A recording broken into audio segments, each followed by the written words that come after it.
अध्याय 1 समाजशास्त्र एवं समाज।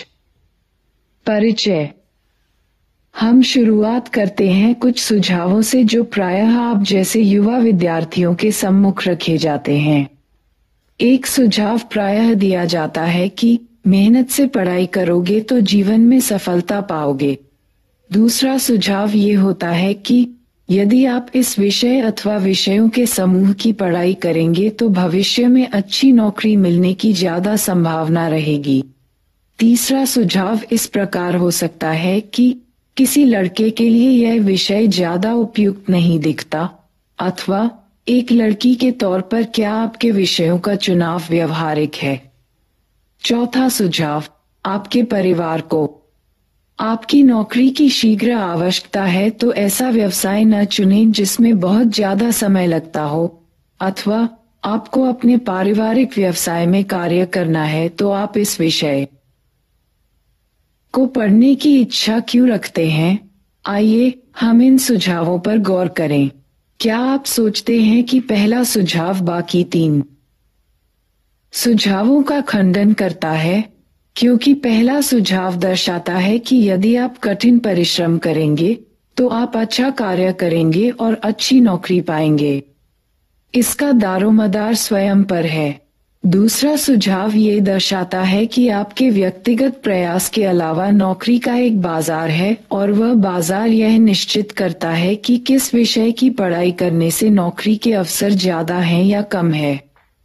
तीसरा और चौथा सुझाव इस विषय को और भी जटिल बना देता है। यहाँ केवल हमारे व्यक्तिगत प्रयास और नौकरी का बाजार ही नहीं बल्कि लिंग, परिवार और सामाजिक परिवेश भी मायने रखते हैं। यद्यपि व्यक्तिगत प्रयासों का बहुत अधिक महत्व है, लेकिन यह आवश्यक नहीं कि वे परिणाम को निश्चित करें। जैसा कि हम देखते हैं, कुछ अन्य सामाजिक कारक भी हैं जो परिणाम को निर्धारित करने में महत्वपूर्ण भूमिका निभाते हैं। हमने केवल नौकरी का बाजार, सामाजिक आर्थिक पृष्ठभूमि एवं लिंग का जिक्र किया है। क्या आप अन्य कारकों के बारे में सोच सकते हैं? हम पूछ सकते हैं, ये कौन निश्चित करता है कि एक अच्छी नौकरी क्या है? क्या एक अच्छी नौकरी के बारे में सभी समाजों की सोच एक जैसी है? क्या इसका पैमाना पैसा है, अथवा सम्मान या सामाजिक मान्यता या व्यक्तिगत संतुष्टि जो एक नौकरी की हैसियत का निर्धारण करते हैं? क्या संस्कृति एवं सामाजिक मानक की भी इसमें कोई भूमिका होती है? प्रत्येक विद्यार्थी को तरक्की हेतु मेहनत से अध्ययन अवश्य करना चाहिए, लेकिन वह कितना अच्छा कर पाता है ये सामाजिक कारकों के एक पूरे समुच्चय द्वारा निर्धारित होता है। नौकरी का बाजार अर्थव्यवस्था की जरूरतों से परिभाषित होता है। अर्थव्यवस्था की जरूरतें भी पुनः सरकार की आर्थिक एवं राजनीतिक नीतियों पर निर्भर रहती हैं। किसी विद्यार्थी की नौकरी के अवसर इन विशिष्ट राजनीतिक आर्थिक आंकड़ों के साथ साथ उसके परिवार की सामाजिक पृष्ठभूमि से भी प्रभावित होते हैं। यहाँ से हमें इस बात का प्रारंभिक ज्ञान मिलता है कि किस प्रकार समाजशास्त्र मानव समाज का एक अंतः संबंधित समग्र के रूप में अध्ययन करता है और किस तरह समाज और व्यक्ति एक दूसरे से अंतःक्रिया करते हैं। उच्चतर माध्यमिक विद्यालय में विषयों के चुनाव की समस्या विद्यार्थी का व्यक्तिगत मामला है। इसके बावजूद अधिकांश विद्यार्थी इस समस्या से प्रभावित रहते हैं, अतः प्रत्यक्ष है कि यह एक व्यापक जनहित का मुद्दा है। समाजशास्त्र का एक कार्य व्यक्तिगत समस्या और जनहित मुद्दे के बीच संबंध को स्पष्ट करना है। यह इस अध्याय की पहली विषय वस्तु है। हम ये पहले ही देख चुके हैं कि एक अच्छी नौकरी का अर्थ भिन्न भिन्न समाजों में भिन्न भिन्न है। किसी व्यक्ति के लिए किसी नौकरी की सामाजिक प्रतिष्ठा कितनी है अथवा नहीं है, यह उस व्यक्ति के प्रासंगिक समाज की संस्कृति पर निर्भर करता है। प्रासंगिक समाज का क्या अर्थ है? क्या इसका अर्थ है वह समाज जिससे वह संबंधित है? व्यक्ति किस समाज से संबंध रखता है? क्या ये पास पड़ोस है? क्या ये समुदाय है? क्या ये जाति या जनजाति है? क्या यह उसके माता पिता का व्यापारिक दायरा है? क्या ये राष्ट्र है? इस प्रकार इस अध्याय का दूसरा बिंदु ये है कि वर्तमान समय में व्यक्ति कैसे एक से अधिक समाजों से जुड़ा हुआ है और समाज कैसे असमान होते हैं। तीसरा, यह अध्याय इसका परिचय देता है कि समाजशास्त्र में समाज का विधिवत अध्ययन किया जाता है। यह अध्ययन दार्शनिक और धार्मिक अनुचिंतन एवं साथ ही समाज के रोजमर्रा के सामान्य प्रेक्षण से एकदम अलग है। चौथी बात, समाज के अध्ययन का यह अलग तरीका ज्यादा अच्छी तरह से समझा जा सकता है यदि हम पीछे मुड़कर बौद्धिक विचारों एवं भौतिक स्थितियों पर ऐतिहासिक दृष्टि डालें जिसमें समाजशास्त्र का जन्म एवं विकास हुआ। ये विचार एवं भौतिक विकास मुख्यतः पाश्चात्य थे, परंतु उनके परिणाम विश्वव्यापी थे। पांचवें, हम इस विश्वव्यापी पक्ष एवं तरीके को देखते हैं जिसमें भारत में समाजशास्त्र का आगमन हुआ। ये याद रखना महत्वपूर्ण है कि जिस प्रकार हम में से प्रत्येक की अपनी अलग एक जीवनी है, उसी तरह एक विषय की भी जीवनी होती है। विषय के इतिहास को समझने से विषय को समझने में सहायता मिलती है। अंत में समाजशास्त्र के विषय क्षेत्र एवं अन्य विषयों से इसके संबंधों की चर्चा की गई है। समाजशास्त्रीय कल्पनाएं, व्यक्तिगत समस्याएं एवं जनहित के मुद्दे। हमने अपनी शुरुआत कुछ सुझावों के एक समुच्चय के साथ की थी जिसने हमारा ध्यान इस ओर आकर्षित किया कि व्यक्ति और समाज एक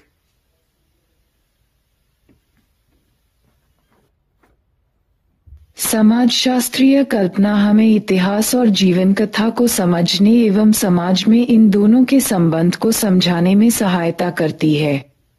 यही इसका मुख्य कार्य है और इसका वायदा भी। शायद सबसे अधिक परिणामदायक विभेद जिसके द्वारा समाजशास्त्रीय कल्पना कार्य करती है वह व्यक्तिगत समस्याओं और सामाजिक संरचना के जनहित के मुद्दे के बीच है। जब किसी को व्यक्तिगत या अपने आसपास के लोगों के साथ संबंधों में कठिनाइयां हो जाती हैं, तब वह उसे स्वयं प्रत्यक्ष व निजी रूप से ज्ञात सीमित सामाजिक दायरे में सुलझाता है। इन मुद्दों का संबंध व्यक्ति के निजी जीवन तथा स्थानीय वातावरण से परे होता है। समकालीन इतिहास के तथ्य पुरुषों और स्त्रियों की सफलता और असफलता के तथ्य भी हैं। जब एक समाज का औद्योगिकरण होता है, एक किसान श्रमिक बन जाता है, एक सामंत समाप्त हो जाता है या व्यवसायी बन जाता है। जब कोई वर्ग उठता है या गिरता है, एक व्यक्ति रोजगार युक्त अथवा बेरोजगार हो जाता है, जब विनियोग की दर ऊपर नीचे जाती है, आदमी का मन उछलता है या टूट जाता है। जब युद्ध होता है, एक बीमा एजेंट रॉकेट लॉन्चर बन जाता है, एक स्टोव का क्लर्क राडार मैन बन जाता है, एक पत्नी अकेली रह जाती है, एक बालक पिता के बगैर बड़ा होता है। एक व्यक्ति की जिंदगी हो या एक समाज का इतिहास, दोनों को जाने बिना समझा नहीं जा सकता है। क्रियाकलाप 1। मिल्स के उद्धरण को ध्यानपूर्वक पढ़ें, तब अगले पृष्ठ पर दिए गए दृश्य और रिपोर्ट की जांच करें। क्या आपने ध्यान दिया कि एक गरीब और गृहविहीन दंपति का दृश्य कैसा है? समाजशास्त्रीय कल्पना गृहविहीनता को समझने और इसकी एक जनहित मुद्दे की तरह व्याख्या करने में सहायता करती है। क्या आप गृहविहीनता के कारणों की पहचान कर सकते हैं? आपकी कक्षा के विभिन्न समूह इसके संभावित कारणों पर सूचनाएं एकत्र कर सकते हैं। उदाहरणतया रोजगार संभावनाएं, गांवों से शहरों में प्रवासन आदि। इन पर चर्चा कीजिए। क्या आपने ध्यान दिया कि किस प्रकार राज्य गृहविहीनता को एक जनहित मुद्दे के रूप में लेता है, जिसके लिए प्रधानमंत्री आवास योजना सरीखे ठोस कदम उठाने की आवश्यकता है? वर्ष 2016 से आरंभ हुई प्रधानमंत्री आवास योजना सरकार के ग्रामीण विकास मंत्रालय (MORD) द्वारा संचालित एक विशाल योजना है जो आवासहीन परिवारों और जीर्ण शीर्ण कच्चे मकानों में रहने वालों को पक्के मकानों के निर्माण के लिए वित्तीय और श्रमिक सहायता प्रदान कराएगी।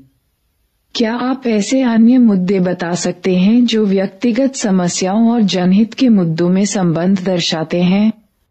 समाजशास्त्रीय कल्पनाएं, व्यक्तिगत समस्याएं एवं जनहित के मुद्दे।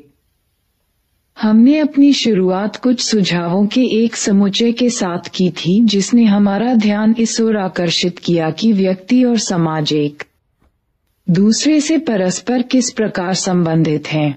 यह एक ऐसा बिंदु है जिस पर समाजशास्त्री पीढ़ियों से विचार विमर्श करते आ रहे हैं। राइट मिल्स समाजशास्त्रीय कल्पनाओं पर अपनी दृष्टि मुख्यतः इस बात को सुझाने पर टिकाते हैं कि किस तरह व्यक्तिगत और जनहित परस्पर संबंधित हैं। समाजों में बहुलताएं एवं असमानताएं। समकालीन विश्व में एक प्रकार से देखा जाए तो हम एक से ज्यादा समाजों से जुड़े हुए हैं। जब हम विदेशियों के बीच हमारे समाज की बात करते हैं तो हमारा मतलब भारतीय समाज से हो सकता है, लेकिन भारतीयों के बीच हमारे समाज को भाषा, समुदाय, धर्म या जाति अथवा जनजाति के संदर्भ में भी लिया जा सकता है। यह विविधता इस बात का निर्णय करने में कठिनाई पैदा करती है कि हम किस समाज की बात कर रहे हैं, लेकिन शायद लगता है कि समाजों का खाका खींचने की समस्या अकेले समाजशास्त्रियों की ही नहीं है, जैसा कि नीचे दी गई टिप्पणी से प्रकट होता है। अपनी फिल्मों में क्या दिखाया जाए इस पर चर्चा करते हुए मशहूर भारतीय फिल्मकार सत्यजीत राय हैरानी से कहते हैं, आप अपनी फिल्मों में क्या रखेंगे? आप क्या छोड़ सकते हैं? क्या आप शहर को पीछे छोड़कर गांव में जाएंगे जहां विशाल चारागाह में गायें चरती हैं और चरवाहे बांसुरी बजाते हैं? आप यहां एक साफ सुथरी एवं ताजातरीन फिल्म बना सकते हैं जिसमें एक नाविक के गीतों की सी मोहक लय होगी। अथवा आप इतिहास में पीछे महाकाव्यों में जाएंगे जहां दैत्यों और देवों ने महान संग्राम में हिस्सा लिया था, जिसमें भाइयों ने भाइयों का संहार किया था। अथवा आप वहीं ठहरे रहेंगे जहां आप हैं वर्तमान में, यहीं इसी विकट भीड़-भाड़ चकाचौंध भरे शहर के बीचों बीच और इसके कोलाहल और दृश्यों और परिवेश के विरोधाभासों से स्वर मिलाने का प्रयास करेंगे। ये समाजशास्त्र के सम्मुख मुख्य प्रश्न है कि समाज में किस चीज पर ध्यान केंद्रित किया जाए। हम सत्यजीत राय की टिप्पणी पर पुनः जाते हैं तो स्तब्ध होते हैं कि क्या उनके द्वारा किया गया गांव का चित्रण रोमांटिक है। एक समाजशास्त्री के नजरिए से गांव के एक दलित के नीचे दिए गए चित्रण की इससे तुलना करना उल्लेखनीय होगा। जब मैंने उसे पहली बार देखा, वह गांव की छप्पर की छत वाली चाय की दुकान के सामने धूल भरी सड़क पर बैठा था, जानबूझकर अपना गिलास और प्लेट अपने बगल में रखे हुए, जो दुकानदार के लिए मूक संकेत था कि अछूत को चाय खरीदनी है। मुली एक 40 वर्षीय पान से मैले हुए दांतों वाला मरियल सा व्यक्ति था जिसके लंबे बाल पीछे की तरफ लटके हुए थे। अमर्त्य सेन का उद्धरण शायद इसका ज्यादा अच्छी तरह वर्णन करेगा कि किस प्रकार असमानता समाजों के बीच केंद्रीय बिंदु है। कुछ भारतीय अमीर हैं, अधिकांश नहीं हैं। कुछ बहुत अच्छी तरह शिक्षित हैं, अन्य निरक्षर है। कुछ विलासिता की जिंदगी बसर करते हैं, जबकि दूसरे थोड़े से पारिश्रमिक के बदले कठोर परिश्रम करते हैं। कुछ राजनीतिक रूप से शक्तिशाली होते हैं, लेकिन दूसरे किसी भी चीज को प्रभावित नहीं कर सकते। कुछ के पास जिंदगी में आगे बढ़ने के लिए अनेक अवसर हैं, जबकि अन्य के पास अवसरों का नितांत अभाव है। कुछ के प्रति पुलिस का व्यवहार सम्मानजनक रहता है, जबकि अन्य कुछ के लिए अत्यधिक असम्मानजनक। ये असमानता के कुछ विभिन्न प्रकार हैं और इनमें से प्रत्येक के लिए गंभीर चिंतन की आवश्यकता है। समाजशास्त्र का परिचय। समाज का एक अंतः संबंधित समग्र के रूप में अध्ययन करने के समाज शास्त्र के मुख्य सरोकार एवं समाज शास्त्रीय कल्पनाओं के बारे में आपको पहले ही परिचय दिया जा चुका है। व्यक्तिगत पसंद और नौकरी के बाजार पर हमारी परिचर्चा से पता चलता है कि किस प्रकार आर्थिक, राजनीतिक, पारिवारिक, सांस्कृतिक एवं शैक्षणिक संस्थाएं अंतः संबंधित हैं और किस प्रकार एक व्यक्ति इससे बंधा हुआ भी है तथापि कुछ सीमा तक इसको बदल भी सकता है। अगले कुछ अध्याय विभिन्न संस्थाओं और साथ ही साथ संस्कृति पर आधारित होंगे। ये समाजशास्त्र की कुछ प्रमुख शब्दावली एवं संकल्पनाओं पर भी केंद्रित होंगे, जिससे समाज को समझने में आपको मदद मिलेगी, क्योंकि समाजशास्त्र मनुष्य के सामाजिक जीवन, समूहों और समाजों का अध्ययन है। एक सामाजिक प्राणी की तरह स्वयं हमारा व्यवहार इसकी विषय वस्तु है। समाजशास्त्र ऐसा कार्य करने वाला पहला विषय नहीं है। लोगों ने हमेशा से उस समाज और समूह को देखा और समझा है जिसमें वे रहते हैं। ये सभी सभ्यताओं और युगों के दार्शनिकों, धार्मिक गुरुओं और विधिवेताओं की पुस्तकों से स्पष्ट होता है। अपने जीवन और अपने समाज के बारे में सोचने वाला मानव स्वभाव केवल दार्शनिकों एवं सामाजिक विचारकों तक सीमित नहीं है।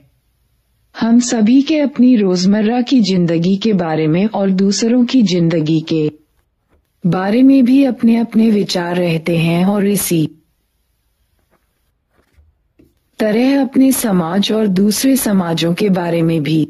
ये रोजाना की हमारी धारणाएं और हमारी सामान्य बौद्धिक समझ ही है जिसके अनुसार हम अपना जीवन जीते हैं। तो भी एक विषय के रूप में समाज शास्त्र का एक समाज के बारे में प्रेक्षण एवं विचार दार्शनिक अनुचिंतनों एवं सामान्य बौद्धिक समझ से हटकर है। मानव व्यवहार में क्या नैतिक है और क्या अनैतिक, रहन सहन के वांछित तरीकों एवं एक अच्छे समाज के बारे में दार्शनिक तथा धार्मिक विचारक अक्सर निरीक्षण करते रहते हैं। समाजशास्त्र का सरोकार भी मानकों एवं मूल्यों के प्रति है, लेकिन इसकी मुख्य दृष्टि इन मानकों एवं मूल्यों से परे उन उद्देश्यों पर है जिसका लोगों को अनुसरण करना चाहिए। इसका सरोकार उस तरीके से है जिसके तहत वे वास्तविक समाजों में कार्य करते हैं। अध्याय 3 में आप देखेंगे कि किस प्रकार धर्म का समाजशास्त्र ईश्वर मीमांसीय अध्ययन से अलग है। समाजों का आनुभविक अध्ययन समाजशास्त्रियों के कार्य का एक अहम हिस्सा है, लेकिन इस बात का यह अर्थ कदापि नहीं है कि समाजशास्त्र का मूल्यों के प्रति कोई सरोकार नहीं है। इसका तात्पर्य केवल ये है कि जब एक समाजशास्त्री एक समाज का अध्ययन करता है तब वह जानकारियां इकट्ठा करने और प्रेक्षण करने को उत्सुक होता है, चाहे वह उसकी निजी पसंद के प्रतिकूल हो। इसको स्पष्ट करने के लिए पीटर बजर एक असामान्य लेकिन प्रभावकारी तुलना पेश करते हैं।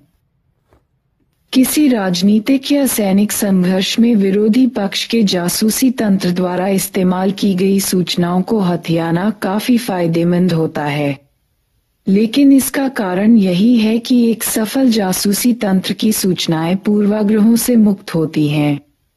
यदि कोई जासूस अपनी रिपोर्टिंग अपने अधिकारियों की विचारधारा एवं महत्वाकांक्षाओं को ध्यान में रखकर करता है, तो उसकी रिपोर्ट न सिर्फ अपने पक्ष के लिए अनुपयोगी होगी बल्कि विरोधी पक्ष के लिए भी, यदि वह उसे हथियाना चाहे। एक समाजशास्त्री भी काफी मायने में ऐसा ही एक जासूस है। उसका काम है किसी भी निश्चित क्षेत्र में अधिक से अधिक शुद्ध रिपोर्ट तैयार करना, जितना कि वह कर सकता है। बजर 1963-1617। क्या इसका यह अर्थ निकलता है कि समाजशास्त्री की अपने अध्ययन के उद्देश्यों के बारे में जानने अथवा उस काम के प्रति जिसके लिए समाजशास्त्रीय जानकारियां जुटाई जा रही हैं, कोई सामाजिक जिम्मेदारी नहीं है? उसकी जिम्मेदारी भी उतनी ही है जितनी समाज के एक नागरिक की होती है, लेकिन ये पूछताछ समाजशास्त्रीय पूछताछ नहीं है। ये तो एक जीव विज्ञानी के जैविकीय ज्ञान की तरह है, जिसका उपयोग या तो स्वस्थ करने के लिए या खत्म करने के लिए किया जा सकता है। लेकिन इसका यह अर्थ नहीं है कि जीव विज्ञानी उस जिम्मेदारी से मुक्त है जिसके लिए वह कार्य कर रहा है। परंतु यह एक जैविकीय प्रश्न नहीं है। समाजशास्त्र अपने आरंभिक काल से ही स्वयं को विज्ञान की तरह समझता है। समाजशास्त्र प्रचलित सामान्य बौद्धिक प्रेक्षणों या दार्शनिक अनुचिंतनों या ईश्वरादि व्याख्यानों से हटकर वैज्ञानिक कार्यविधियों से बंधा हुआ है। इसका अर्थ है कि जिन कथनों पर समाजशास्त्री पहुंचता है वह कथन साक्ष्य के निश्चित नियमों के प्रेक्षणों द्वारा प्राप्त किए हुए होने चाहिए, ताकि दूसरे व्यक्ति उनकी जांच कर सकें या उनकी जानकारियों के विकास हेतु उन्हें दोहरा सकें। समाजशास्त्र में प्राकृतिक विज्ञान तथा मानव विज्ञान के अंतर पर और परिमाणात्मक तथा गुणात्मक अनुसंधानों के अंतर पर पर्याप्त बहस हो चुकी है। हमें यहाँ इस विवाद में नहीं पड़ना है, लेकिन यहाँ जो बात प्रासंगिक है वह ये है कि समाजशास्त्र को अपने प्रेक्षणों और विश्लेषणों में कुछ निश्चित नियमों का पालन करना होता है, ताकि दूसरों के द्वारा उसकी जांच की जा सके। अगले खंड में हम समाजशास्त्रीय ज्ञान और सामान्य बौद्धिक ज्ञान की तुलना करने जा रहे हैं, जो एक बार फिर इस बात पर बल देता है कि समाजशास्त्र जिस तरह से समाज का प्रेक्षण करता है उसमें पद्धतियों की भूमिका, प्रक्रियाएं और नियमों का कितना महत्व है। इस पाठ्य पुस्तक का 5वां अध्याय आपको बताएगा कि समाजशास्त्री क्या करते हैं और वे किस तरह समाज का अध्ययन करते हैं। समाजशास्त्र और सामान्य बौद्धिक ज्ञान के बीच के अंतरों का विस्तृत वर्णन समाजशास्त्रीय उपागम एवं पद्धति के बारे में एक स्पष्ट विचार देने में सहायता करेगा। समाजशास्त्र और सामान्य बौद्धिक ज्ञान। हम देख चुके हैं कि किस तरह समाजशास्त्रीय ज्ञान ईश्वर मीमांसीय और दार्शनिक प्रेक्षणों से अलग है। इसी प्रकार समाजशास्त्र सामान्य बौद्धिक प्रेक्षणों से अलग है। सामान्य बौद्धिक वर्णन सामान्यतः उन पर आधारित होते हैं जिन्हें हम प्रकृतिवादी और या व्यक्तिवादी वर्णन कह सकते हैं। व्यवहार का एक प्रकृतिवादी वर्णन इस मान्यता पर निर्भर करता है कि एक व्यक्ति व्यवहार के प्राकृतिक कारणों की पहचान कर सकता है। अतः समाजशास्त्र सामान्य बौद्धिक प्रेक्षणों एवं विचारों तथा साथ ही साथ दार्शनिक विचारों दोनों से ही अलग है। ये हमेशा या सामान्यतः भी चमत्कारिक परिणाम नहीं देता, लेकिन अर्थपूर्ण और असंदिग्ध संपर्क तक केवल सामान्य संपर्कों की छानबीन द्वारा ही पहुंच जा सकता है। समाजशास्त्रीय ज्ञान में बहुत अधिक प्रगति हुई है। ज्यादा प्रगति तो सामान्य रूप से हुई, परंतु कभी कभार नाटकीय उद्भवों से भी प्रगति हुई है। समाजशास्त्र में संकल्पनाओं, पद्धतियों और आंकड़ों का एक पूरा तंत्र है। इससे कोई फर्क नहीं पड़ता कि यह किस तरह संयोजित है। ये सामान्य बौद्धिक ज्ञान से प्रतिस्थापित नहीं किया जा सकता। सामान्य बौद्धिक ज्ञान अपरिवर्तनीय है, क्योंकि यह अपने उद्गम के बारे में कोई प्रश्न नहीं पूछता है, या दूसरे शब्दों में यह अपने आप से यह नहीं पूछता, मैं यह विचार क्यों रखता हूँ। एक समाजशास्त्री को अपने स्वयं के बारे में तथा अपने किसी भी विश्वास के बारे में प्रश्न पूछने के लिए सदैव तैयार रहना चाहिए, चाहे वह विश्वास कितना भी प्रिय क्यों न हो। क्या वास्तव में ऐसा है? समाजशास्त्र के दोनों ही उपागम व्यवस्थित एवं प्रश्नकारी वैज्ञानिक खोज की एक विस्तृत परंपरा से निकले हैं। वैज्ञानिक कार्यविधियों के इस महत्व को तभी समझा जा सकता है जब हम अतीत की तरफ लौटें और उस समय की सामाजिक परिस्थिति को समझें जिसमें समाजशास्त्रीय दृष्टिकोण का उद्भव हुआ था, क्योंकि आधुनिक विज्ञान में हुए विकासों का समाजशास्त्र पर गहरा प्रभाव पड़ा था। चलिए हम संक्षिप्त रूप में देखें कि समाजशास्त्र की रचना में बौद्धिक विचारों की भूमिका कहाँ तक है। क्रियाकलाप 3। गरीबी का एक उदाहरण नीचे दिया गया है और हमने गृहविहीन व्यक्तियों वाली अपनी चर्चा में भी इस बात का हल्का सा उल्लेख किया है। आप अन्य मुद्दों के बारे में सोचें कि वे प्रकृतिवादी और समाजशास्त्री तरीके से कैसे वर्णित किए जा सकते हैं। व्याख्या। गरीबी। प्रकृतिवादी लोग गरीब इसलिए हैं क्योंकि वे काम से जी चुराते हैं, समस्याग्रस्त परिवारों से आते हैं, परिवार का उचित बजट बनाने में अयोग्य हैं, बुद्धिमत्ता की कमी है एवं कार्य के लिए स्थानांतरण से डरते हैं। समाजशास्त्रीय। समकालीन गरीबी का कारण वर्ग समाज में असमानता की संरचना है और वे लोग इससे ज्यादा प्रभावित होते हैं जिनकी कार्य की अनियमितता दीर्घकालिक एवं मजदूरी कम है। असंदिग्ध संपर्क। बहुत से समाजों में, जिसमें भारत के बहुत सारे भाग भी शामिल हैं, उत्तराधिकार और वंशानुक्रम की रेखा पिता से पुत्र को जाती है। इसे पितृवंशीय व्यवस्था के रूप में जाना जाता है। इसे ध्यान में रखते हुए कि औरतों को संपत्ति में अधिकार मिलने की प्रवृत्ति अत्यधिक क्षीण है, भारत सरकार ने कारगिल युद्ध के बाद यह निर्णय किया कि भारतीय सैनिकों की मृत्यु पर मिलने वाली क्षतिपूर्ति की धनराशि उनकी विधवाओं को मिलनी चाहिए।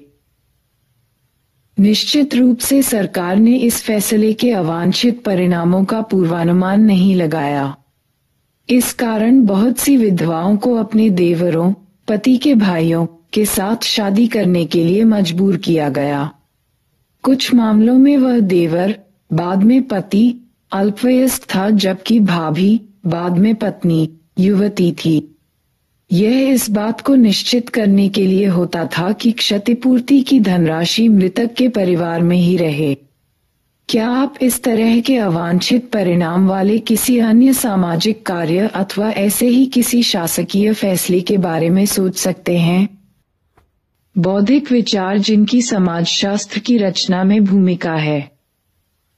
प्राकृतिक विकास के वैज्ञानिक सिद्धांतों और प्राचीन यात्रियों द्वारा पूर्व आधुनिक सभ्यताओं की खोज से प्रभावित होकर उपनिवेशी प्रशासकों, समाजशास्त्रियों एवं सामाजिक मानव विज्ञानियों ने समाजों के बारे में इस दृष्टिकोण से विचार किया कि उनका विभिन्न प्रकारों में वर्गीकरण किया जाए ताकि सामाजिक विकास के विभिन्न चरणों को पहचाना जा सके।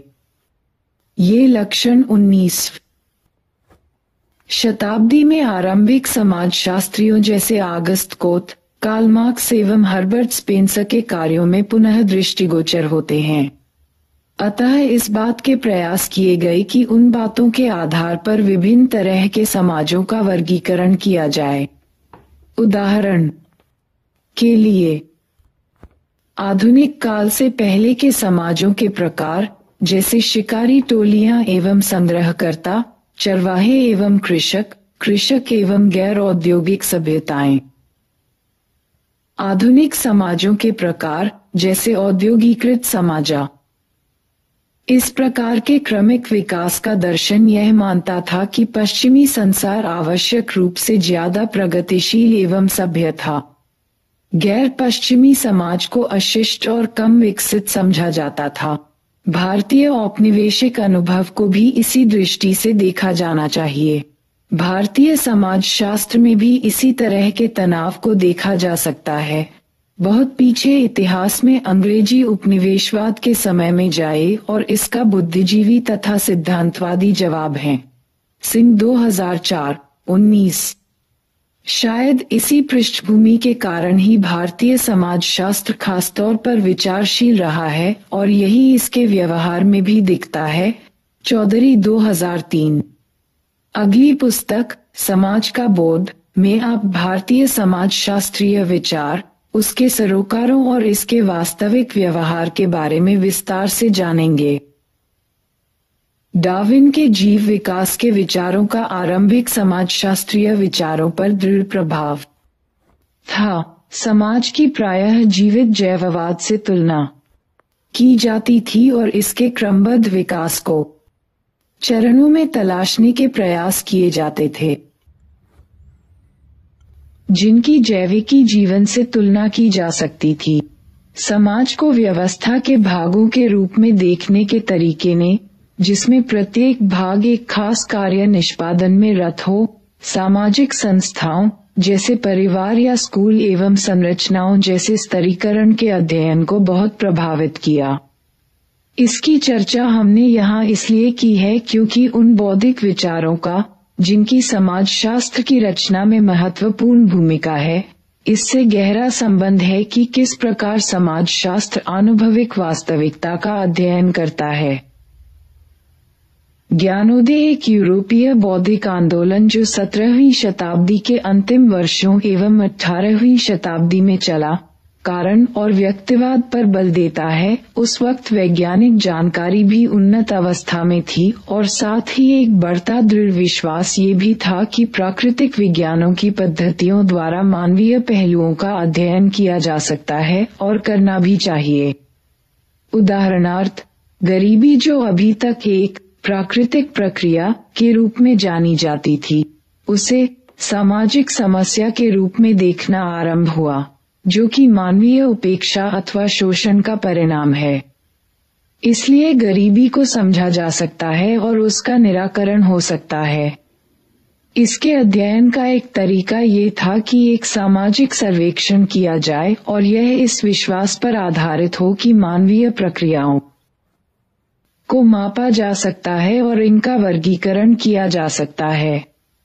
सामाजिक सर्वेक्षण के बारे में चर्चा 5वें अध्याय में की जाएगी। प्रारंभिक आधुनिक काल के विचारक इस बात से सहमत थे कि ज्ञान में वृद्धि से सभी सामाजिक बुराइयों का समाधान संभव है।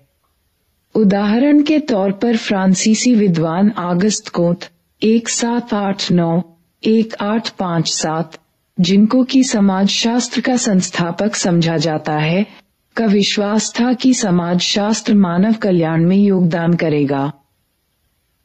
भौतिक मुद्दे जिनकी समाजशास्त्र की रचना में भूमिका है।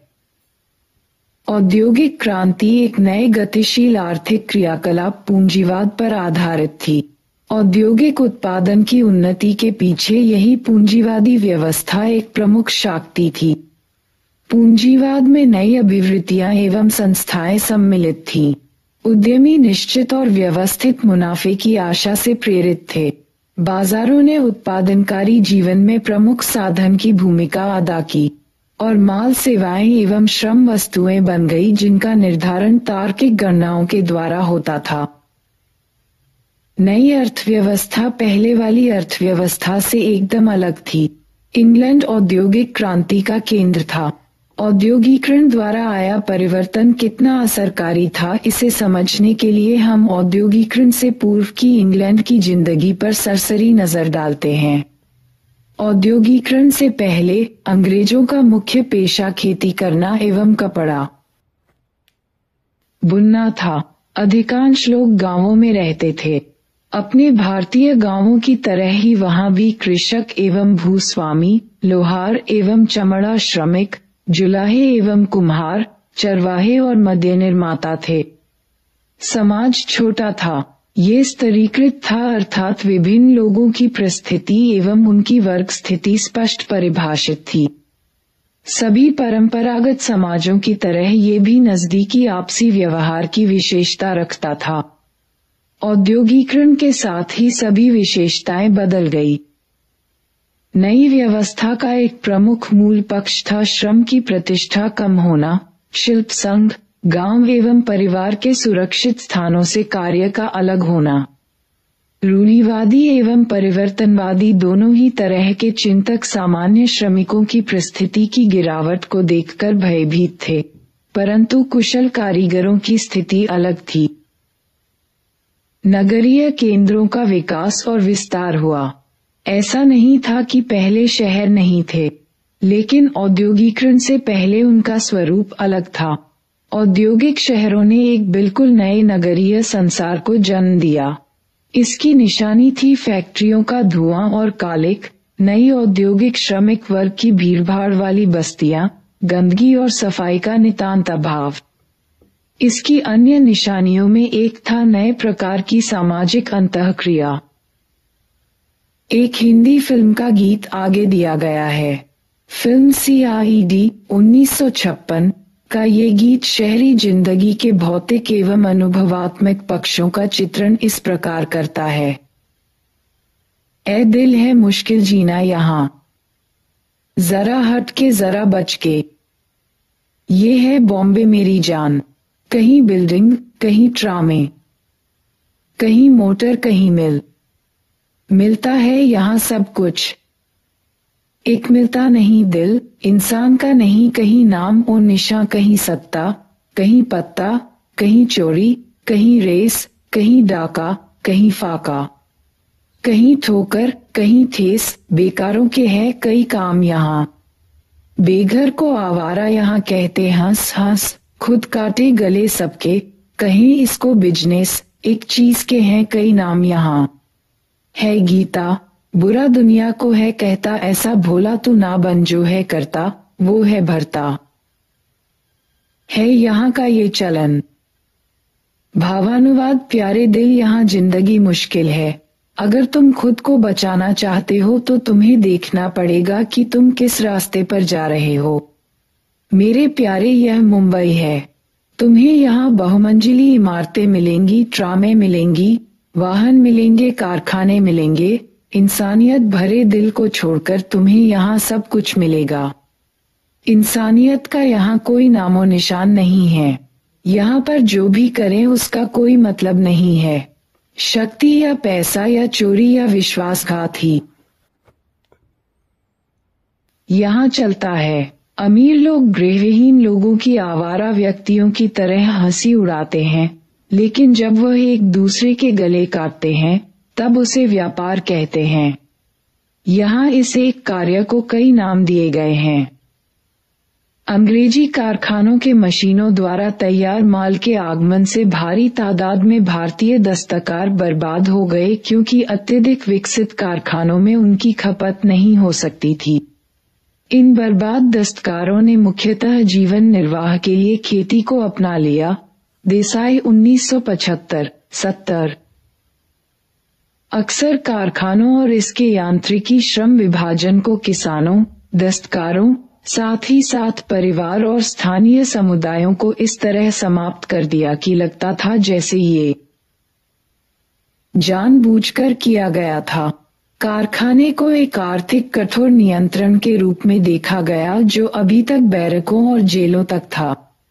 कार्ल मार्क्स के अनुसार कारखाने दमनकारी थे, फिर भी काफी हद तक स्वतंत्रता की गुंजाइश थी। यहाँ श्रमिकों ने बेहतर जिंदगी हेतु सामूहिक कार्य प्रणाली एवं संगठित प्रयास दोनों चीजें सीखी। नए समाजों के उभरने का एक और संकेतक था घड़ी के अनुसार समय का महत्व, जो सामाजिक संगठन का आधार भी था। इसका एक महत्वपूर्ण पक्ष वह तरीका था जिसके अनुसार 18वीं और 19वीं शताब्दी में खेतिहर और औद्योगिक मजदूरों की बढ़ती संख्या ने तेजी से घड़ी और कैलेंडर के अनुसार अपने को ढालना शुरू किया, जो आधुनिक समय से पूर्व के काम के तरीके से एकदम भिन्न था। औद्योगिक पूंजीवाद के विकास से पहले काम की लय दिन के उजाले और जी तोड़ परिश्रम के बीच आराम या सामाजिक कर्तव्यों के आधार पर तय होती थी। कारखानों के उत्पादन ने श्रम को समकालिक बना दिया। इससे समय की पाबंदी, एक तरह की स्थिर रफ्तार कार्य करने के निश्चित घंटे और हफ्ते के दिन निर्धारित हो गए। इसके अलावा घड़ी ने कार्य करने की अनिवार्यता पैदा कर दी। नियोक्ता और कर्मचारी दोनों के लिए समय अब धन है, ये बीतता नहीं बल्कि खर्च हो जाता है। क्रियाकलाप 4। ध्यान दें कि औद्योगिक क्रांति को प्रारंभ करने वाला देश ब्रिटेन कितनी शीघ्रता से ग्रामीण समाज से शहरी समाज में परिवर्तित हो गया। क्या भारत में भी इसी तरह की प्रक्रिया थी? 1810 20% जनसंख्या कस्बों तथा शहरों में रहती थी। 1910 80% जनसंख्या कस्बों तथा शहरों में रहती थी। इस प्रक्रिया का भारत में एक अलग तरह का प्रभाव था। शहरी केंद्र तो बड़े, परंतु ब्रिटिश निर्मित वस्तुओं के प्रवेश के साथ अधिकांश लोग कृषि क्षेत्र की तरफ उन्मुख हुए। क्रियाकलाप 5। मालूम कीजिए कि किसी परंपरागत गांव, कारखाने और कॉल सेंटर में कार्य किस प्रकार नियोजित किया जाता है। क्रियाकलाप 6। मालूम कीजिए कि किस प्रकार औद्योगिक पूंजीवाद ने गांवों और शहरों में भारतीय जनजीवन को बदल डाला है। पूंजीवाद और इसके द्वारा वैश्विक तौर पर समाजों का असमान रूपांतरण। 17वीं और 19वीं शताब्दी में लगभग 24 मिलियन अफ्रीकियों को दास बनाया गया था, जिनमें से 11 मिलियन अमेरिका तक की यात्रा में जीवित रहे। यह आधुनिक इतिहास में दिखने वाले जनसंख्या के बहुत बड़े आंदोलनों में से एक है। उनको अपनी जमीन और संस्कृति से उखाड़ा गया और दुनिया भर में अलग अलग हिस्सों में भयावह परिस्थितियों में भेजा गया और पूंजीवाद की सेवा के कार्य में लगा दिया गया। दास प्रथा इस बात का एक प्रत्यक्ष उदाहरण है कि किस प्रकार लोगों को आधुनिकता के विकास के नाम पर उनकी मर्जी के खिलाफ फंसाया गया। दासता की संस्था 19वीं शताब्दी के प्रारंभ में कम होने लगी, लेकिन हमारे लिए भारत में यह 1800 के बाद का काल था, जब बंधुआ मजदूरों को अंग्रेजों द्वारा जहाजों में भरकर दूरस्थ देशों जैसे दक्षिण अमेरिका में सूरीनाम अथवा वेस्ट इंडीज अथवा फिजी द्वीपों में उनकी सूती कपड़े की मिलों और चीनी कारखानों को चलाने के लिए ले जाया गया। एक प्रसिद्ध अंग्रेजी लेखक वी.एस. नायपॉल, जिनको नोबेल पुरस्कार भी दिया गया, उन हजारों लोगों में से एक के वंशज हैं जिन्हें जबरदस्ती उन अनजान जगहों पर ले जाया गया जो उन्होंने कभी नहीं देखी थी और जहां से लौटने में वे असमर्थ थे और वहीं मर गए। हमें यूरोप में समाजशास्त्र के आरंभ और विकास को क्यों पढ़ना चाहिए? समाजशास्त्र के अधिकांश मुद्दे एवं सरोकार भी उस समय की बात करते हैं जब यूरोपियन समाज 18वीं और 19वीं शताब्दी में औद्योगिकरण और पूंजीवाद के आगमन के कारण भयंकर रूप से परिवर्तन की चपेट में था। बहुत से मुद्दे जो उस समय प्रायः उठते थे, उदाहरण के लिए नगरीकरण या कारखानों के उत्पादन, सभी आधुनिक समाजों के लिए प्रासंगिक थे, यद्यपि उनकी कुछ विशेषताएं थोड़ी अलग हो सकती थीं। वास्तव में भारतीय समाज अपने औपनिवेशिक अतीत और अविश्वसनीय विविधता के कारण भिन्न है। भारत का समाजशास्त्र इसको दर्शाता है। यदि ऐसा है तो उस समय के यूरोप पर ध्यान केंद्रित क्यों किया जाए? वहां से शुरुआत करना क्यों प्रासंगिक है? जवाब अपेक्षाकृत आसान है, क्योंकि भारतीय होने के नाते हमारा अतीत अंग्रेजी पूंजीवाद और उपनिवेशवाद के इतिहास से गहरे जुड़ा हुआ है। पश्चिम में पूंजीवाद विश्वव्यापी विस्तार पा गया था। नीचे बॉक्स में दिया गया उद्धरण ये दर्शाता है कि किस प्रकार पश्चिमी पूंजीवाद ने दो छोरों पर संसार को प्रभावित किया था। R.K. लक्ष्मण द्वारा प्रस्तुत मॉरीशस का यात्रा विवरण हमें बीते हुए औपनिवेशिक और वैश्विक अतीत की याद दिलाता है। यहाँ अफ्रीकी और चीनी, बिहारी और डच, पारसी और तमिल, अरबी, फ्रांसीसी और अंग्रेज सब एक दूसरे के साथ घुल मिल कर रहते हैं। उदाहरण के लिए एक तमिल जिसका भ्रामक सा दक्षिण भारतीय चेहरा था और एक लुभावना सा नाम भी था, राधाकृष्ण गोविंदन, सचमुच मद्रास से था। मैंने उससे तमिल में बात की।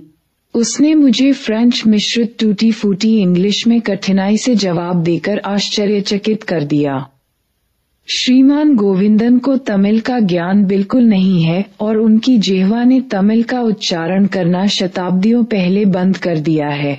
लक्ष्मण 2003। भारत में समाजशास्त्र का विकास। उपनिवेशवाद आधुनिक पूंजीवाद एवं औद्योगिकरण का आवश्यक हिस्सा था। इसलिए पश्चिमी समाजशास्त्रियों का पूंजीवाद एवं आधुनिक समाज के अन्य पक्षों पर लिखित दस्तावेज भारत में हो रहे सामाजिक परिवर्तनों को समझने के लिए सर्वथा प्रासंगिक है।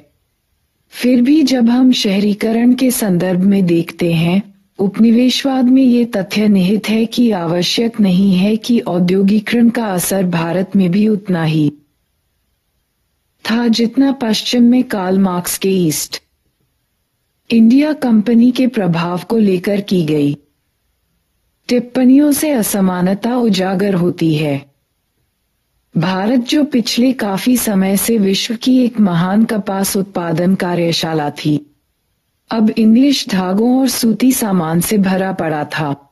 इसके अपने उत्पादन को इंग्लैंड से बाहर निकालकर अथवा अत्यंत निर्मम शर्तों पर स्वीकार करके अंग्रेज उत्पादकों को उनके उत्पादनों पर केवल थोड़ा और नाम मात्र शुल्क लगाकर भारी मात्रा में यहाँ लाकर स्वदेशी वस्त्र उद्योग को बर्बाद कर दिया गया था, जो कभी यहाँ की शान हुआ करता था। मार्क्स 1853, देसाई 1975 में उद्धृत। भारत में समाजशास्त्र को भारतीय समाज के बारे में पश्चिमी लेखकों द्वारा लिखित दस्तावेजों और विचारों से भी जूझना पड़ता था, जो हमेशा सही नहीं होते थे। ये विचार अंग्रेज औपनिवेशिक अधिकारियों और पश्चिमी विद्वानों दोनों द्वारा व्यक्त किए गए थे। उनमें से बहुतों के लिए भारतीय समाज पाश्चात्य समाज के एकदम विपरीत था। हम यहाँ केवल एक उदाहरण देते हैं कि एक भारतीय गांव को किस तरह से समझा गया और अपरिवर्तनीय रूप में चित्रित किया गया। समकालीन व विक्टोरिया कालीन विकास के विचारों से सहमति रखते हुए पाश्चात्य लेखकों ने भारतीय गांव को अवशेष के रूप में देखा, जिसे समाज की शैशवावस्था कहा गया था। उन्होंने 19वीं शताब्दी के भारत में यूरोपियन समाजों का अतीत देखा। औपनिवेशिक विरासत वाले देशों जैसे भारत में एक दूसरा साक्ष्य ये था कि यहाँ समाजशास्त्र और सामाजिक मानव विज्ञान में प्रायः अंतर किया जाता था। एक स्तरीय पाश्चात्य पाठ्य पुस्तक में समाजशास्त्र की परिभाषा है मानव समूहों और समाजों का अध्ययन, जिसमें औद्योगिकृत विश्व के विश्लेषण पर पर्याप्त बल दिया गया है। गिडन्स 2001-699। सामाजिक मानव विज्ञान की एक स्तरीय पाश्चात्य परिभाषा इस प्रकार होगी: गैर पश्चिमी साधारण समाजों अर्थात दूसरी संस्कृतियों का अध्ययन। भारत में किस्सा सर्वथा अलग है। M.N. श्रीनिवास इसका खाका इस प्रकार खींचते हैं। भारत जैसे देश में इसके आकार और विभिन्नता के चलते क्षेत्रीय, भाषाई, धार्मिक, पंथ संबंधी, सजातीय, जाति के साथ तथा ग्रामीण और शहरी इलाकों के बीच में असंख्य दूसरे हैं। ऐसी संस्कृति और समाज में जैसा कि भारत में है, दूसरे से आमना सामना वास्तव में आसपास या पड़ोस में ही हो जाता है। श्रीनिवास 1966, 205। भारत में इससे भी आगे सामाजिक मानव विज्ञान, जिसमें पहले आदिम लोगों के अध्ययन ने स्थान ले रखा था, धीरे धीरे बदलकर किसानों, सजातीय समूहों, सामाजिक वर्गों, प्राचीन सभ्यताओं के विभिन्न पक्षों और विशेषताओं एवं आधुनिक औद्योगिक समाजों के अध्ययन पर आ गया था। भारत में समाजशास्त्र एवं सामाजिक मानव विज्ञान के बीच कोई स्पष्ट विभाजक रेखा नहीं है, जो कि बहुत सारे पाश्चात्य देशों में इन दोनों विषयों की एक विशेषता के रूप में मौजूद है। शायद भारत में पाई जाने वाली आधुनिक एवं ग्रामीण और महानगरीय और परंपरागत अति विभिन्नता हो इसकी वजह है। समाजशास्त्र का विषय क्षेत्र एवं अन्य सामाजिक विज्ञानों से इसके संबंध। समाजशास्त्रीय अध्ययन का विषय क्षेत्र काफी व्यापक है। यह एक दुकानदार और ग्राहक के बीच, एक अध्यापक और विद्यार्थी के बीच, दो मित्रों के बीच अथवा परिवार के सदस्यों के बीच की अंतःक्रिया के विश्लेषण को अपना केंद्र बिंदु बना सकता है। इसी प्रकार यह राष्ट्रीय मुद्दों जैसे बेरोजगारी या जातीय संघर्ष या राज्य की नीतियों का जनजातियों के वानिकी संसाधनों पर अधिकार के प्रभाव या ग्रामीण कक्षों को अपना केंद्र बिंदु बना सकता है, अथवा वैश्विक सामाजिक प्रक्रियाएं जैसे नए लचीले श्रम कानूनों का श्रमिक वर्ग पर प्रभाव या इलेक्ट्रॉनिक माध्यम का नौजवानों पर प्रभाव या विदेशी विश्वविद्यालयों के आगमन का देश की शिक्षा प्रणाली पर प्रभाव की जांच कर सकता है। इस प्रकार समाजशास्त्र विषय इससे परिभाषित नहीं होता कि वह क्या अध्ययन अर्थात परिवार या व्यापार संघ अथवा गांव करता है, बल्कि इससे परिभाषित होता है वह एक चयनित क्षेत्र का अध्ययन कैसे करता है। समाजशास्त्र सामाजिक विज्ञानों के समूह का एक हिस्सा है जिसमें मानव विज्ञान, अर्थशास्त्र, राजनीति विज्ञान, मनोविज्ञान एवं इतिहास शामिल हैं। विभिन्न सामाजिक विज्ञानों में विभाजन एकदम सुस्पष्ट नहीं है और सभी में कुछ हद तक साझी रुचियां, संकल्पनाएं एवं पद्धतियां हैं। इसलिए ये समझा जाना जरूरी है कि कुछ विषयों में पृथकता कुछ हद तक स्वैच्छिक है और इसका कठोरता से पालन नहीं होना चाहिए। सामाजिक विज्ञानों को अलग अलग करना अंतरों को अतिरंजित करना और समानताओं पर आवरण चढ़ाने जैसा होगा। इससे भी बढ़कर नारी अधिकारवादी सिद्धांतों ने अंतःविषयक उपागम की अत्यधिक आवश्यकता को दिखाया है। उदाहरण के लिए एक राजनीतिक विज्ञानी या अर्थशास्त्री लिंगों की भूमिका और उनके राजनीति पर प्रभाव अथवा परिवार के समाजशास्त्र के बगैर अर्थव्यवस्था या लिंग पर आधारित श्रम विभाजन का अध्ययन कैसे करेगा। समाजशास्त्र एवं अर्थशास्त्र। अर्थशास्त्र वस्तुओं और सेवाओं के उत्पादन और वितरण का अध्ययन करता है। शास्त्रीय आर्थिक उपागम पूर्ण रूप से आर्थिक चरों के अंतःसंबंधों का वर्णन करता है। कीमत, मांग एवं पूर्ति का संबंध, मुद्रा प्रवाह, आगत और निर्गत का अनुपात।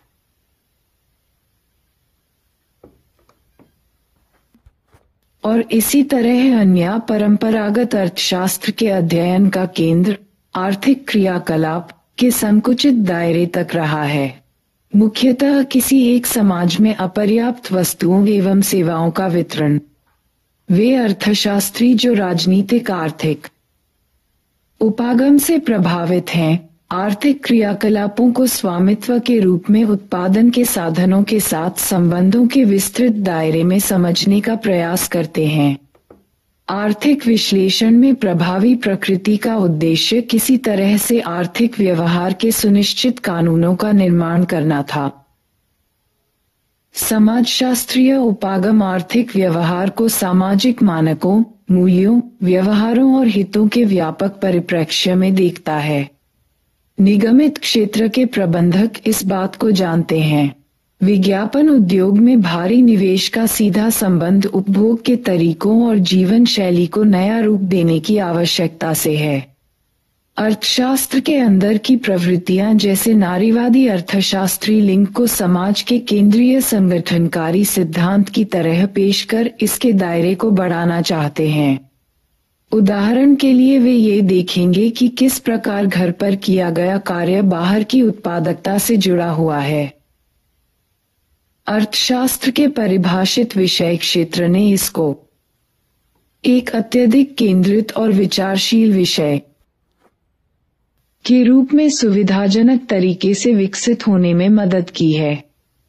समाजशास्त्री प्रायः अर्थशास्त्रियों से इस बात के लिए ईर्ष्या रखते हैं कि उनकी शब्दावली उचित होती है और उनकी माप एकदम सही होती है और उनके सैद्धांतिक कार्यों के परिणामों को व्यवहारिक सुझावों में परिणत करने की क्षमता से भी, जिसका जनहित नीतियों के लिए बड़ा अर्थ होता है। फिर भी अर्थशास्त्री की पूर्वानुमान लगाने की योग्यता को प्रायः व्यक्तिगत व्यवहार, सांस्कृतिक मानकों एवं संस्थात्मक प्रतिरोध की अनदेखी करने की वजह से नुकसान उठाना पड़ता है, जिसका अध्ययन समाजशास्त्री करते हैं।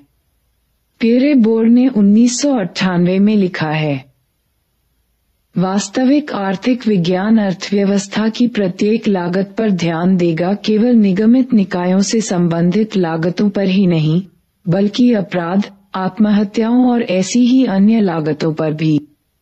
हमें खुशियों भरा ऐसा अर्थशास्त्र आगे लाना होगा जो सभी प्रकार के हितों का ध्यान रखेगा, व्यक्तिगत एवं सामूहिक, भौतिक एवं सांकेतिक क्रियाकलापों से संबंधित, जैसे सुरक्षा, और साथ ही निष्क्रियता या अनिश्चित रोजगार से संबंधित भौतिक एवं प्रतीकात्मक लागत का भी। उदाहरण के लिए दवाओं का उपभोग, शमनकारी दवाओं के इस्तेमाल का विश्व रिकॉर्ड फ्रांस के नाम है। स्वेडबर्ग 2003 से उद्धृत। सामान्यतः समाजशास्त्र अर्थशास्त्र के विपरीत तकनीकी समाधान प्रस्तुत नहीं करता, बल्कि यह एक प्रश्नकारी एवं आलोचनात्मक दृष्टिकोण को प्रोत्साहित करता है। यह आधारभूत मान्यताओं के बारे में प्रश्न पूछने में सहायता करता है और इस प्रकार न केवल निर्धारित लक्ष्यों के तकनीकी साधनों के प्रति बल्कि स्वयं उद्देश्य की सामाजिक अपेक्षाओं के प्रति भी चर्चा का अवसर प्रदान करता है। हाल ही में आर्थिक समाजशास्त्र में पुनरुत्थान की प्रवृत्ति देखने में आई है, जिसका कारण शायद समाजशास्त्र का विशालतर और आलोचनात्मक दृष्टिकोण है। समाजशास्त्र किसी सामाजिक स्थिति की पहले से विद्यमान समझ को ज्यादा स्पष्ट और पर्याप्त समझ प्रदान करता है। ये तथ्यों की जानकारी के स्तर पर अथवा किसी चीज के घटित होने के कारण को बेहतर तरीके से समझने के स्तर पर हो सकते हैं। क्रियाकलाप 7। क्या आप सोचते हैं कि विज्ञापन वास्तव में लोगों के उपभोग के तरीकों को प्रभावित करते हैं? क्या आप ये सोचते हैं कि अच्छे जीवन की जो परिभाषा है वह केवल आर्थिक रूप से ही परिभाषित है? क्या आप ये सोचते हैं कि खर्चे और बचत की आदतें सांस्कृतिक रूप से बनती हैं? समाजशास्त्र एवं राजनीति विज्ञान। जैसा कि अर्थशास्त्र में है, वैसे ही समाजशास्त्र और राजनीति विज्ञान के बीच भी पद्धतियों और उपागमों की परस्पर अंतःक्रिया की बहुलता है। परंपरागत राजनीति विज्ञान मुख्यतः दो तत्वों पर केंद्रित था, राजनीतिक सिद्धांत और सरकारी प्रशासन। दोनों में से किसी भी शाखा में राजनीतिक व्यवहार गहन रूप में शामिल नहीं है।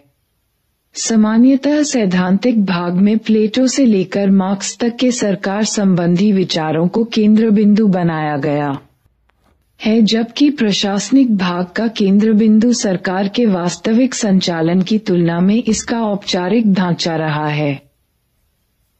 समाजशास्त्र समाज के सभी पक्षों के अध्ययन को समर्पित है, जबकि परंपरागत राजनीति विज्ञान ने अपने को शक्ति के औपचारिक संगठन के साकार रूप में अध्ययन तक सीमित रखा। समाजशास्त्र सरकार सहित संस्थाओं के समुच्चय के बीच अंतःसंबंधों पर बल देता है, जबकि राजनीति विज्ञान सरकार में विद्यमान प्रक्रियाओं पर ध्यान देता है। हालांकि समाजशास्त्र की अनुसंधान में समान रुचि को लेकर राजनीति विज्ञान से लंबी साझेदारी है। मैक्स वेबर जैसे समाजशास्त्री ने ऐसा काम किया है जिसको राजनीतिक समाजशास्त्र का नाम दिया जा सकता है। राजनीतिक समाजशास्त्र का क्षेत्र राजनीतिक व्यवहार के वास्तविक अध्ययन के रूप में बढ़ता जा रहा है। पिछले कुछ भारतीय चुनावों में भी मतदान के राजनीतिक प्रतिमानों का काफी विशिष्ट अध्ययन देखने में आया है। राजनीतिक संगठनों की सदस्यता, संगठनों में निर्णय लेने की प्रक्रिया, राजनीतिक दलों के समर्थन के समाजशास्त्रीय कारण, राजनीति में जाति एवं जेंडर की भूमिका आदि का भी अध्ययन किया जाता रहा है। क्रियाकलाप 8। पिछले आम चुनाव में किए गए अध्ययन के प्रकारों की जानकारी प्राप्त कीजिए। संभवतः आप उनमें राजनीति विज्ञान और समाजशास्त्र दोनों के लक्षण पाएंगे। चर्चा कीजिए कैसे विभिन्न विषय आपस में अंतःक्रिया करते हैं और परस्पर प्रभाव डालते हैं। क्रियाकलाप 9।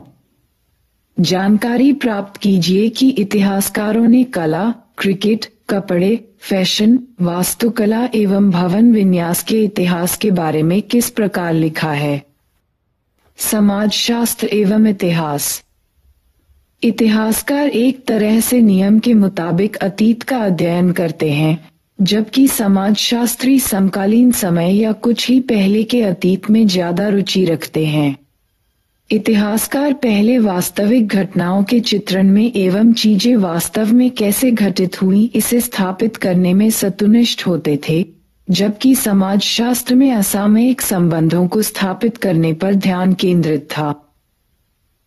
इतिहास ठोस विवरणों का अध्ययन करता है, जबकि समाजशास्त्री ठोस वास्तविकताओं से सार निकालकर उनका वर्गीकरण एवं सामान्यीकरण करता है।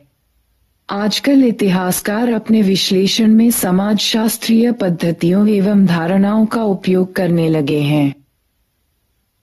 परंपरागत इतिहास राजाओं और युद्धों के इतिहास के बारे में जानकारी देता रहा है। इतिहासकारों द्वारा अपेक्षाकृत कम चकाचौंध और कम रोमांचक घटनाओं जैसे जमीन के संबंधों में परिवर्तन या परिवार में जेंडर संबंधों के इतिहास का अध्ययन परंपरागत रूप में कम ही हुआ है, लेकिन यही बात समाजशास्त्रियों की रुचि का प्रमुख क्षेत्र बनी।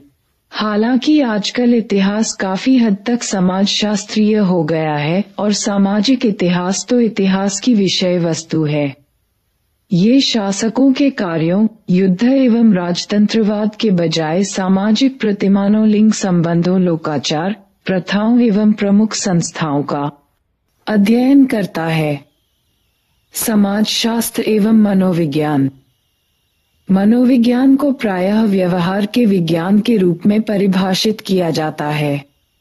यह मुख्यतः व्यक्ति से संबंधित है।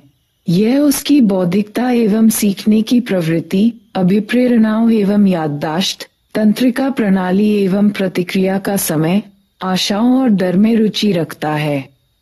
सामाजिक मनोविज्ञान, जो समाजशास्त्र और मनोविज्ञान के बीच एक पुल का कार्य करता है, अपनी प्राथमिक रुचि एक व्यक्ति में रखता है, लेकिन उसका इस बात से सरोकार रहता है कि व्यक्ति किस प्रकार सामाजिक समूहों में सामूहिक तौर पर अन्य व्यक्तियों के साथ व्यवहार करता है।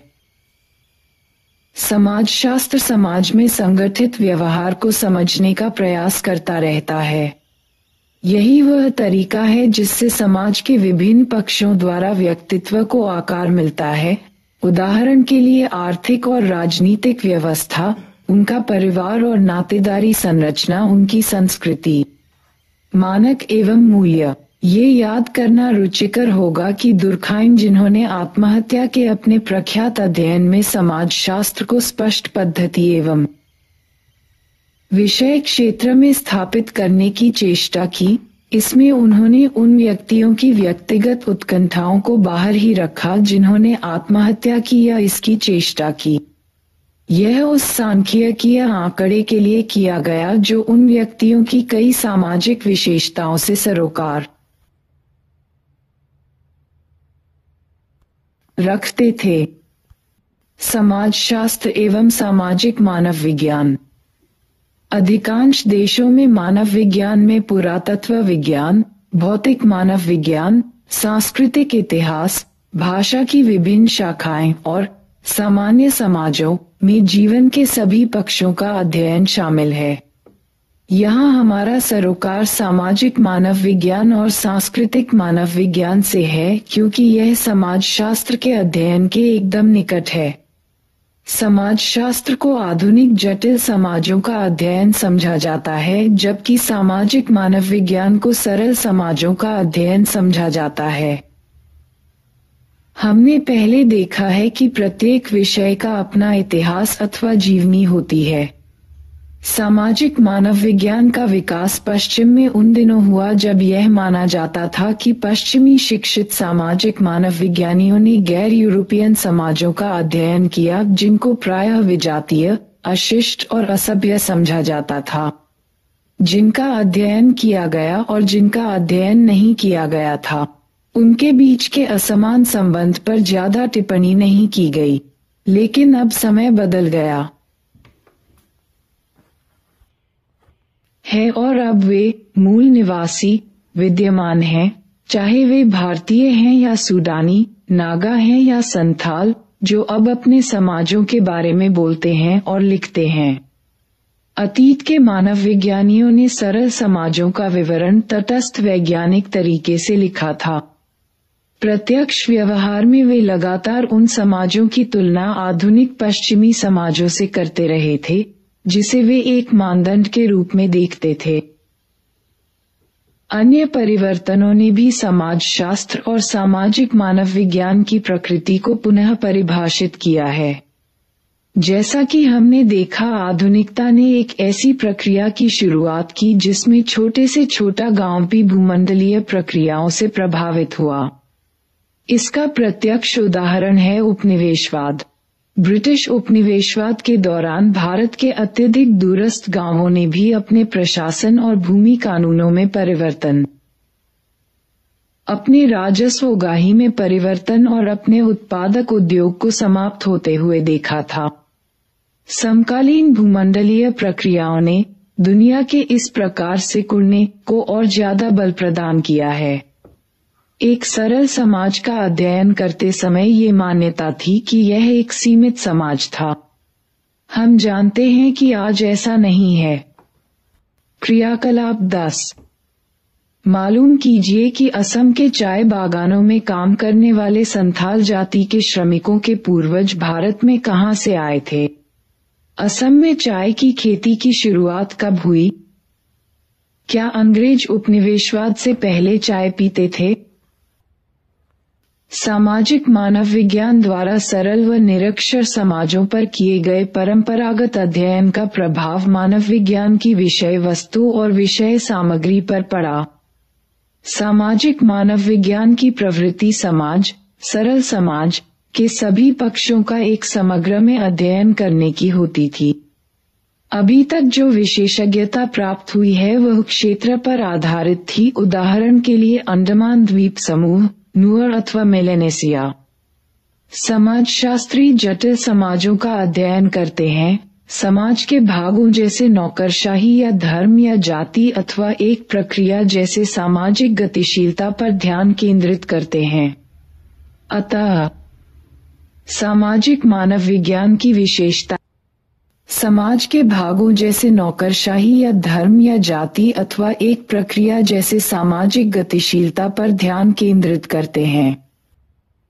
सामाजिक मानव विज्ञान की विशेषताएं थी लंबी क्षेत्रीय कार्य परंपरा, समुदाय जिसका अध्ययन किया उसमें रहना और अनुसंधान की नृजाति पद्धतियों का उपयोग।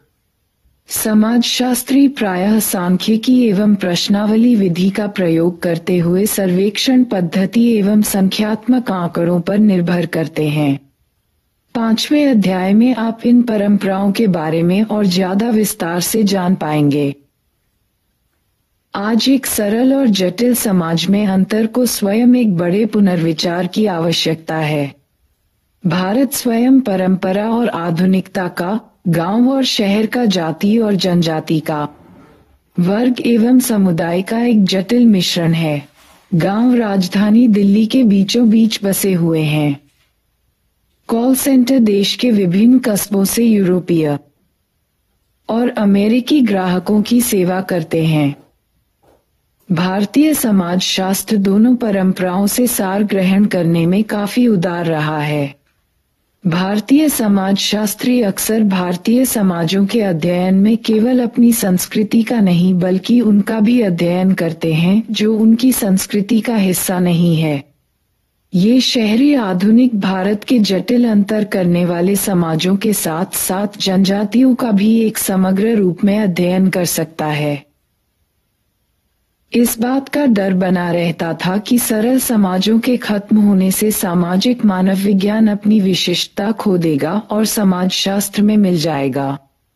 हालांकि दोनों विषयों में लाभदायक अंतः परिवर्तन हुए हैं और आजकल पद्धतियों एवं तकनीकों को दोनों विषयों से लिया जाता है। राज्य और वैश्वीकरण के मानव विज्ञानी अध्ययन किए गए हैं जो कि सामाजिक मानव विज्ञान की परंपरागत विषय वस्तु से एकदम अलग हैं। दूसरी ओर समाजशास्त्र भी आधुनिक समाजों की जटिलताओं के अध्ययन के लिए संख्यात्मक एवं गुणात्मक तकनीकों, समष्टि और व्यष्टि उपागमों का उपयोग करता है। जैसा कि पहले कहा जा चुका है, हम इस पर चर्चा 5वें अध्याय में भी जारी रखेंगे।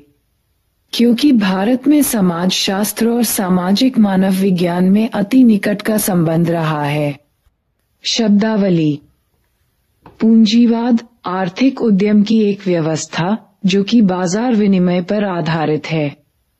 पूंजी से आशय है कोई संपत्ति जिसमें धन, भवन एवं मशीनें आदि शामिल हैं, जो बिक्री के लिए वस्तुओं के उत्पादन में उपयोग की जाती हैं अथवा बाजार में लाभ कमाने के उद्देश्य से विनियोग की जा सकती हैं।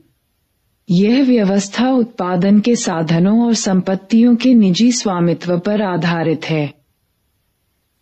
द्वंद्वात्मक सामाजिक ताकतों के विरोध की क्रिया या उनकी विद्यमानता जैसे सामाजिक बाध्यता और व्यक्तिगत इच्छा।